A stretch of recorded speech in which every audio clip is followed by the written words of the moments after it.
I'm really pleased. I'm really grateful for today's In Conversation With to be joined by Sara Middleton, Associate Dean in the Faculty of Arts, Design and Media at Birmingham City University, and Alice Oldfield, a lecturer on the BA Art and Design course also at Birmingham City University. Thank you both so much for joining me today.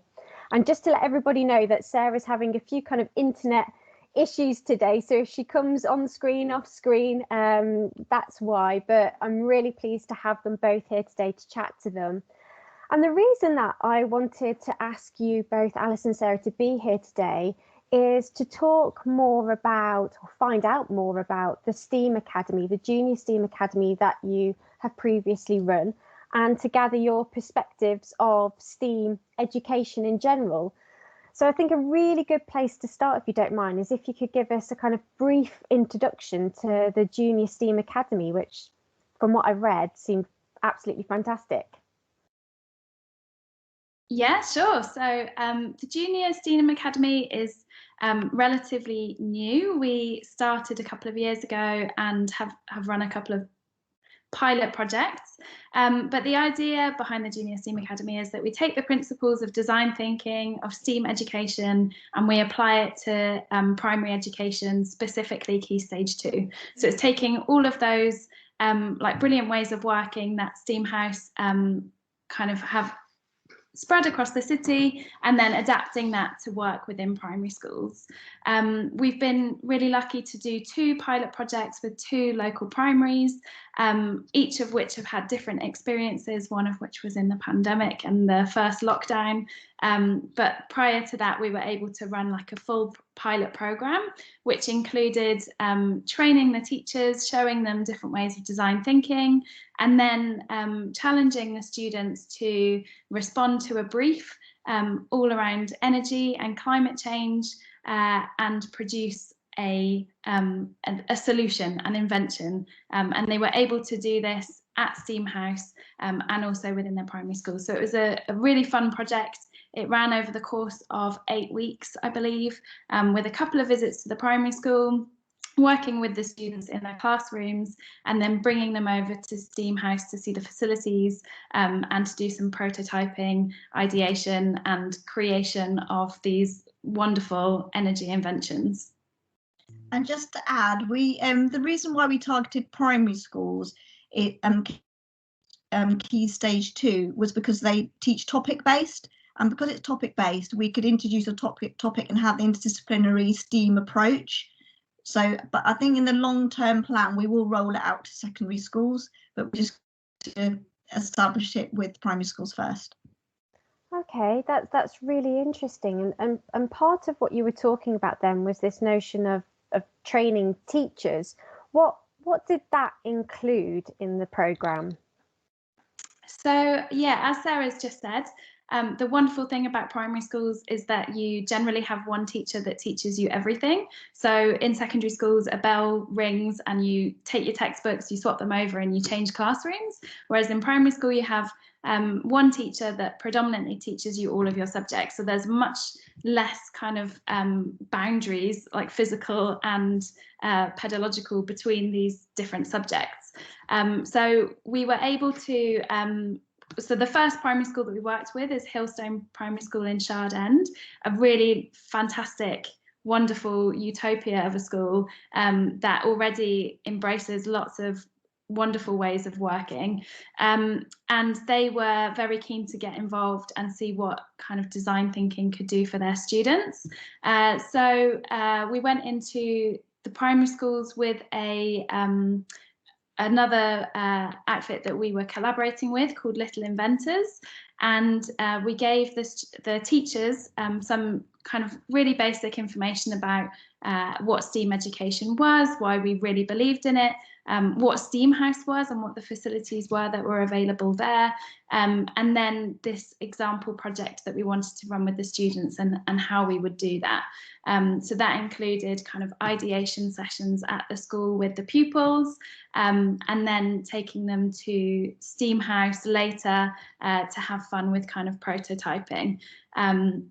This later led on to the development of a few of the students' ideas, and one of those got made into I want to say working prototype, but it was a pretty speculative, wonderful, strange thing that they invented. So it was a rubbish picking mannequin that ate rubbish and converted it into energy. So when I say working mannequin, it didn't do quite all of those things, but it was a kind of robotic moving thing that replicated the students' ideas and was kind of brought into real life.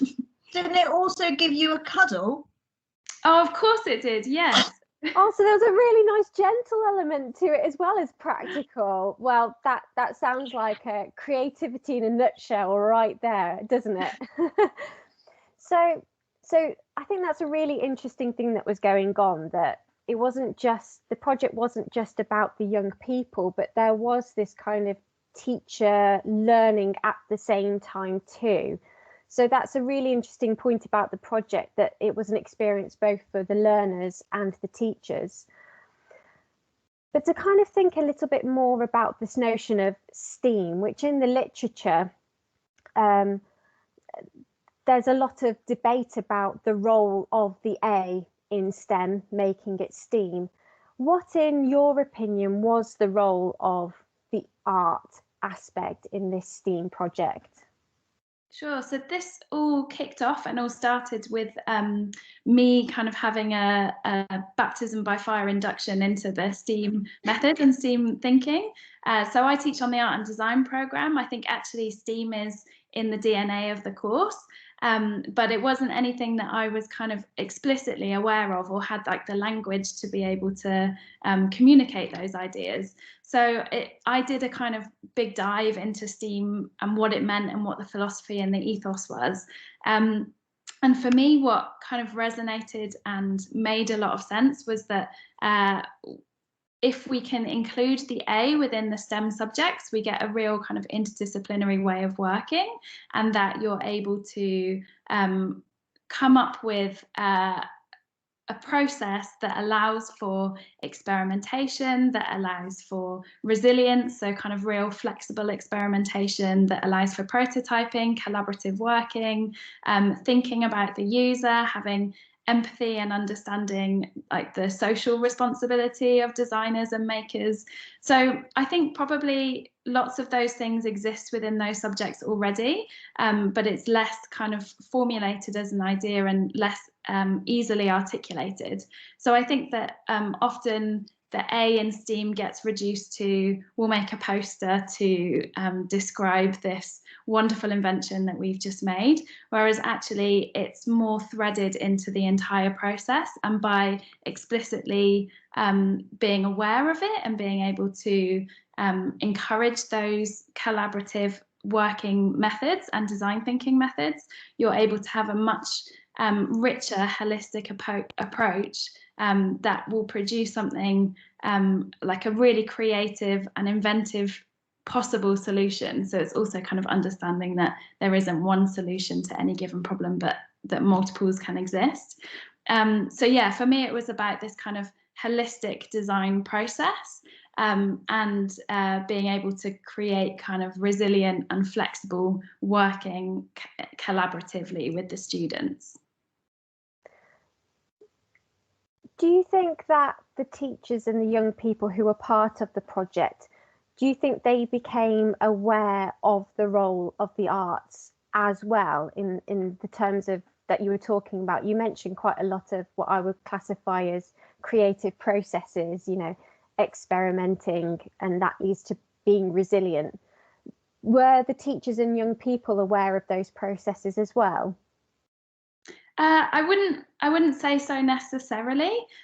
So actually building a bit on what Sara said before about this idea of having purpose-led teaching. So lots of primary schools already do something called topic-centered teaching. So for an entire half term, you will have a topic that all of your teaching centers around. So say your subject was bees, then in science you'd learn about pollination.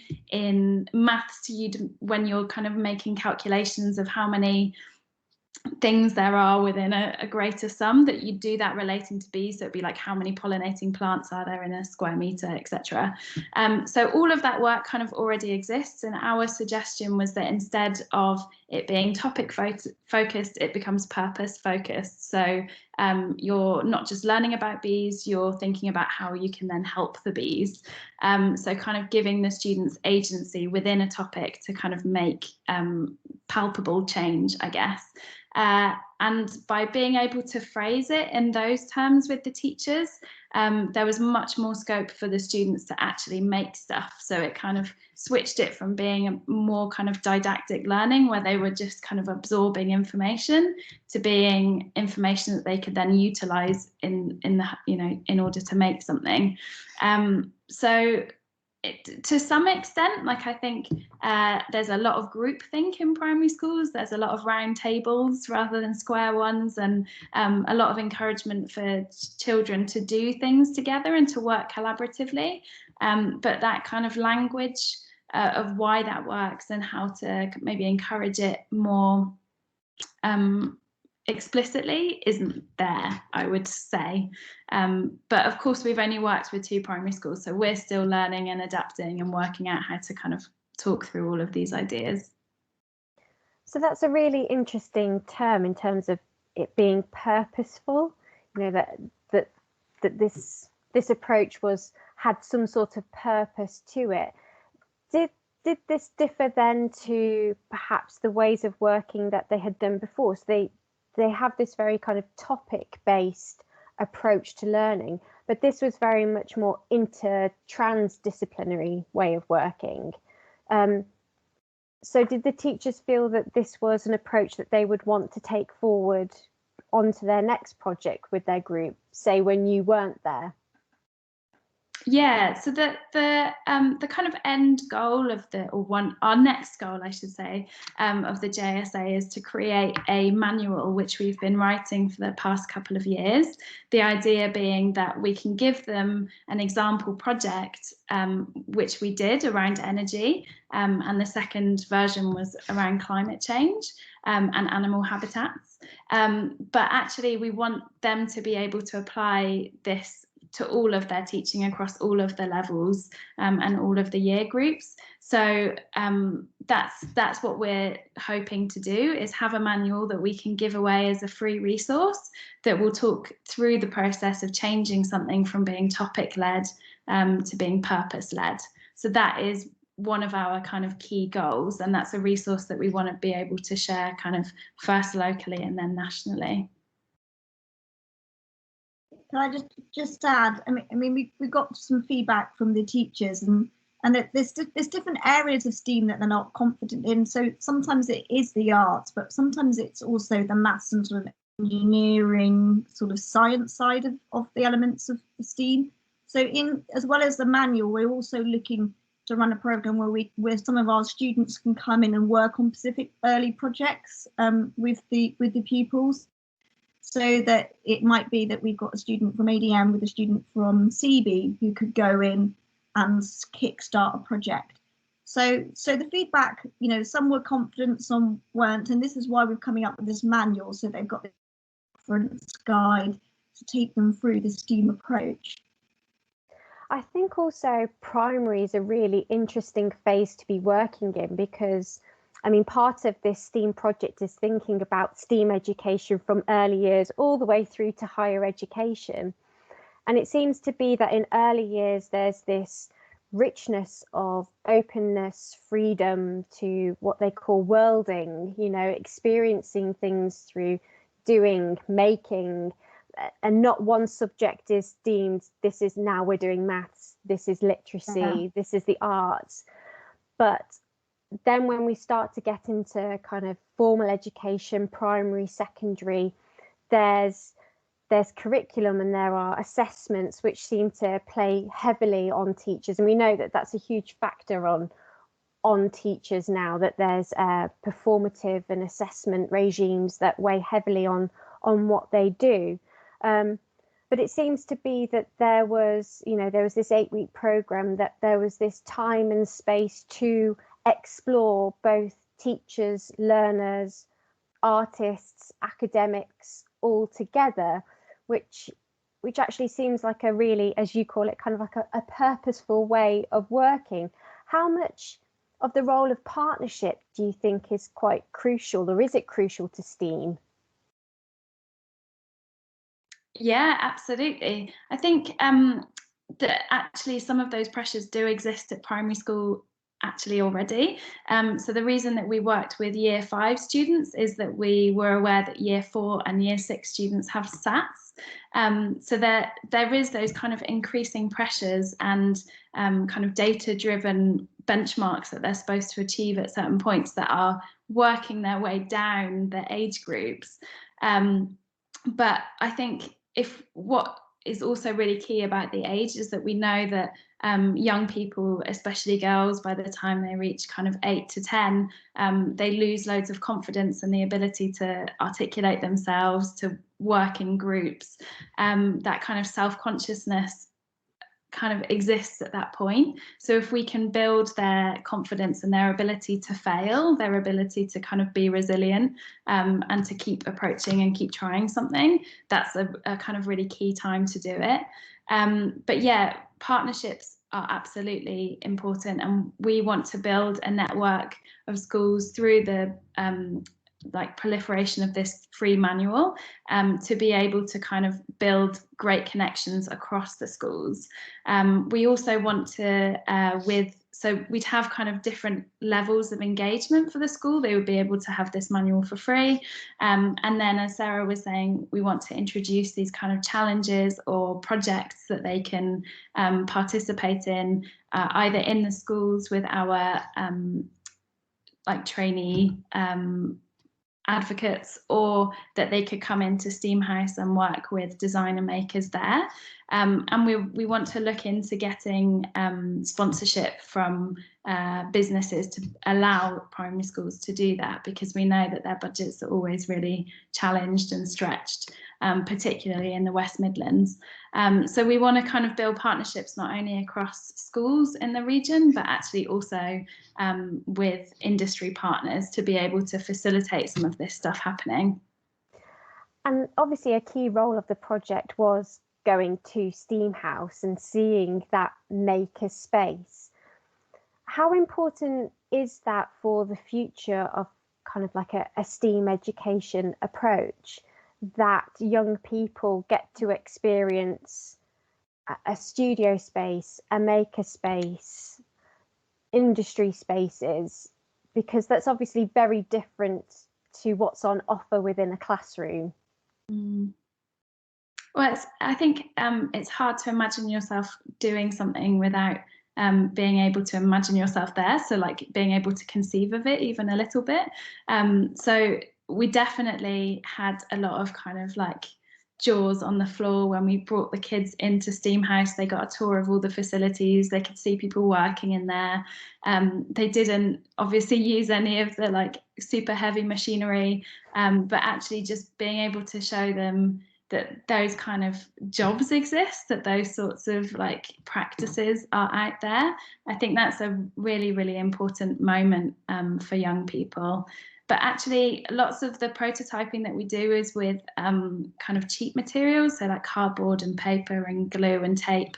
And I think that there's like a preciousness when it comes to those projects where people worry that they need to have, you know, all of the kit and the Raspberry Pi is available to make robots and stuff. But actually, that kind of free play where you have the cheap materials, but they're really unprecious and you can keep prototyping, actually is a really important stage. So we got them into this incredible building with all these wonderful facilities, which definitely blew their minds.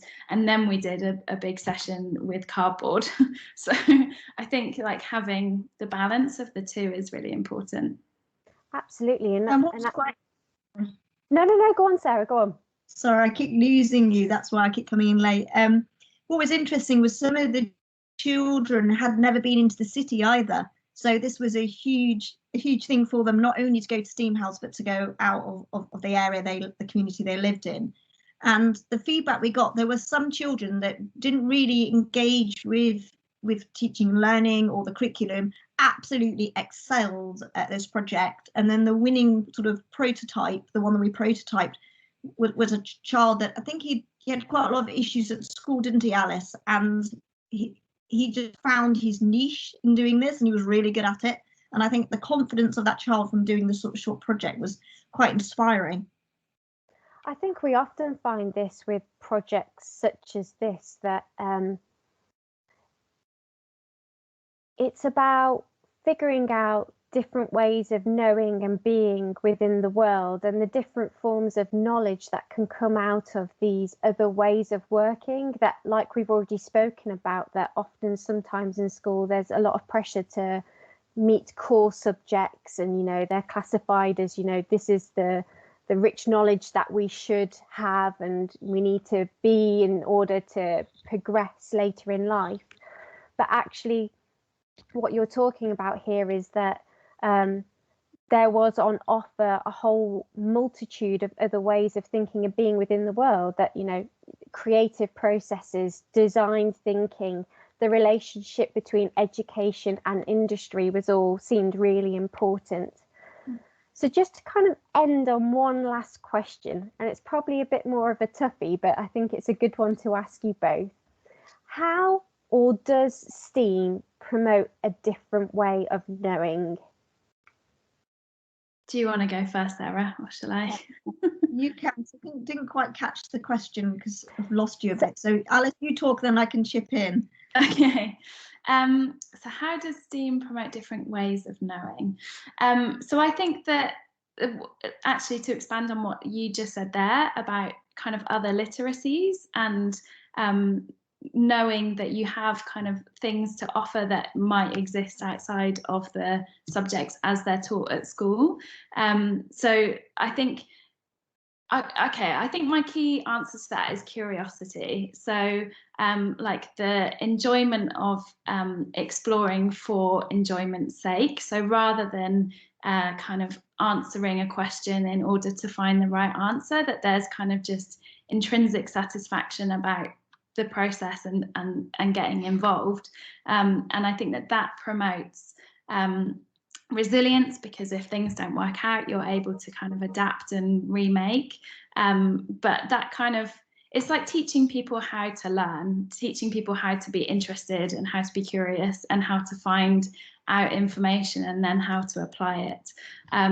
So I would say curiosity and the promotion of that. Yeah, and then picking up something that Alice said earlier, was that idea that there's no, because it's sort of challenge and topic sort of based, that there's no right or wrong answer, or the materials that Alice used for her prototyping were materials that if it didn't work, they could just throw in the bin or just recycle. And it was that sort of safe space that, you know, somebody wasn't more academic than the other, somebody wasn't more creative than the other. They could try, they could experiment, they could do it individually, they could do it in groups. And that, I think that's what fueled them being curious, from, you know, what you were saying, Alice. Fabulous. Well, thank you both so much for sharing that insight of the Junior STEAM Academy with me. I think it sounds fascinating. I'll be really intrigued to see how it progresses in the future, and definitely to kind of see how that manual that you're going to create kind of turns out. I think that will be a wonderful resource for people. Thank you both so much.